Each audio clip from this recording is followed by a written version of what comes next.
Shalom, nous méditons l'évangile de Jésus-Christ selon Saint Luc, le chapitre 1, les versets 57 à 66 et 80. Dans ce passage, il est question de la naissance et de la circoncision du précurseur de Jésus, Jean le Baptiste. Élisabeth, celle par qui doit venir le Baptiste, est en passe d'accoucher, et comme l'avait annoncé l'ange à Zacharie, l'enfant sera bien un garçon et devra porter le nom de Jean. Voici en effet l'accomplissement de la parole du Seigneur, se servant à chaque fois de ce qui est méprisé, humble petit, pour accomplir de grandes œuvres. Le nom d'Élisabeth signifie en hébreu Dieu du serment, et celui de son époux Dieu se souvient, et de leur union naquit Jean, dont le nom signifie Dieu a fait grâce. Le Seigneur prend donc plaisir à tout disposer, même les détails les plus infimes de nos vies, afin de nous combler de la largesse de son amour. À l'image de ceci, ne nous inquiétons jamais du fait que les grâces que nous recherchons tardent. Car le Seigneur, lui, sait combler nos cœurs au-delà de nos espérances, et cela au moment propice. Sa grâce atteint toujours le juste, qui persévère sur le chemin de la vérité.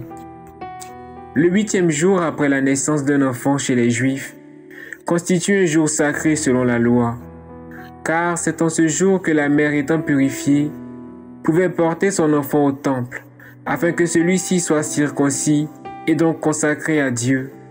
La circoncision pour le juif a la valeur du baptême chrétien, et c'est donc là que l'enfant reçoit un nom nouveau.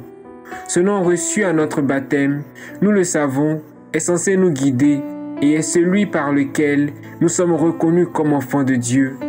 Jean, lui, reçoit ce nom, symbole de l'œuvre qu'il est appelé à accomplir, c'est-à-dire ramener les cœurs des brebis perdues d'Israël et former un peuple préparé pour la venue du Christ. Et c'est dans ce sens que le Seigneur fit grâce, car il a décidé de pardonner à son peuple par le ministère de Jean.